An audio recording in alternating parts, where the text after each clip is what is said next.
एक हरे भरे गांव के पास से एक सड़क गुजरती थी जो जंगल को पार करके शहर तक जाती थी। इस सड़क पर अक्सर गांव के लोग अपनी गाय भैंसों को लेकर आते जाते थे। एक दिन रामू नाम का एक किसान अपनी प्यारी गाय, जिसे वह प्यार से गौरी बुलाता था, को लेकर बाजार जा रहा था। गौरी बड़ी ही शांत और सीधी गाय थी।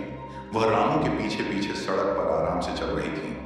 रास्ता सुनसान था और चारों ओर घना जंगल फैला हुआ था। रामू अपने ख्यालों में खोया हुआ आगे आगे चल रहा था। तभी झाड़ियों में हलचल हुई। अचानक जंगल से एक बड़ा और खूंखार शेर छलांग लगाते हुए बाहर आया और सीधे गौरी पर झपटा। गौरी एकदम डर गई और जोर जोर से रंभाने लगी।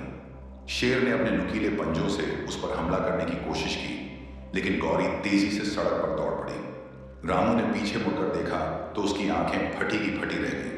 उसने शेर को अपनी गाय का पीछा करते देखा। रामू घबरा गया, लेकिन उसने हिम्मत नहीं हारी।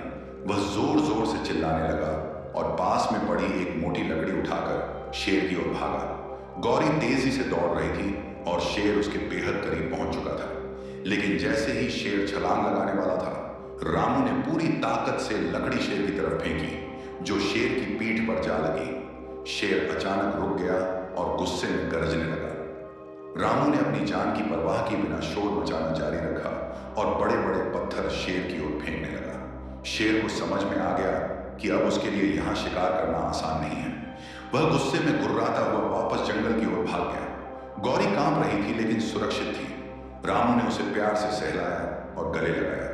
उसने भगवान का धन्यवाद किया और फैसला किया कि अब वह कभी अकेले इस सुनसान सड़क से नहीं गुजरेगा। शिक्षा: मुश्किल घड़ी में हिम्मत और समझदारी से काम लिया जाए तो बड़ी से बड़ी मुसीबत से भी बाहर निकला जा सकता है।